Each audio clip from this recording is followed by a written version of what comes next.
বাংলাদেশের বিভিন্ন এলাকা থেকে দরিদ্র মানুষকে চাকরির প্রলোভন দেখিয়ে ভারতে এনে জিম্মি করে কিডনি বের করে নিত একটি চক্র। এই চক্রটি এখন পর্যন্ত বাংলাদেশ থেকে 10 জন ব্যক্তিকে ভারতে এনে তাদের কিডনি কেটে নিয়েছে। হাতিয়ে নেওয়া এসব কিডনির গ্রহীতারাও বাংলাদেশি। কিডনি হাতিয়ে নেওয়া চক্রের 3 সদস্যকে গ্রেফতার করেছে বাংলাদেশের ধানমন্ডি থানা পুলিশ। গ্রেফতারকৃতরা হল রাজু হাওলাদার, শাহিদ উদ্দিন এবং আতাহার হোসেন বাপ্পি। তবে এই চক্রের সদস্য মাসুম শাহিন এবং সাগর মোস্তাফা সহ অজ্ঞাতনামা 10 থেকে 12 জন এখনো পলাতক রয়েছে। গত 4 মার্চ ভারতে গুজরাটে কিডনি অ্যান্ড স্পেশালাইজড হাসপাতালে অস্ত্রোপচারের মাধ্যমে রবিন নামে এক যুবকের কিডনি নেওয়া হয়। 4 দিন পর হাসপাতাল থেকে ছাড়া পান তিনি। হাসপাতাল থেকে ছাড়া পাওয়ার পর 10 থেকে 11 দিন ভুক্তভোগী রবিনকে অজ্ঞাত একটি স্থানে আটকে রাখে চক্রের সদস্যরা।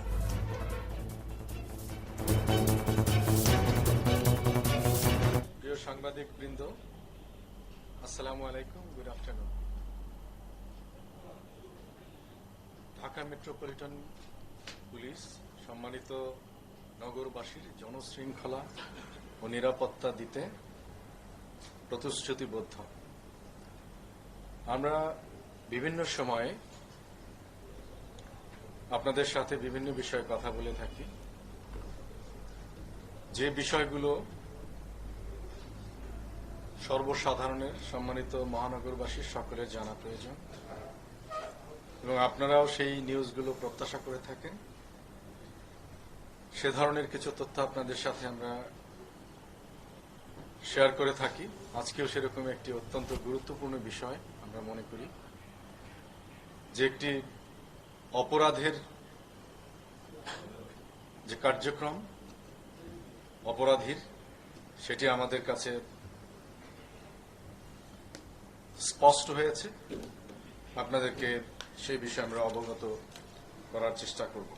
চাপও সৃষ্টি করে, তো পরবর্তীতে যেভাবেই হোক সে রাজি হয়।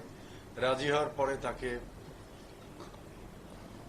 নিয়ে যাওয়া হয় দিল্লির মুখোমুখি করা যাবে এবং আমরা মনে করি যে আমাদের যে 1999 সালের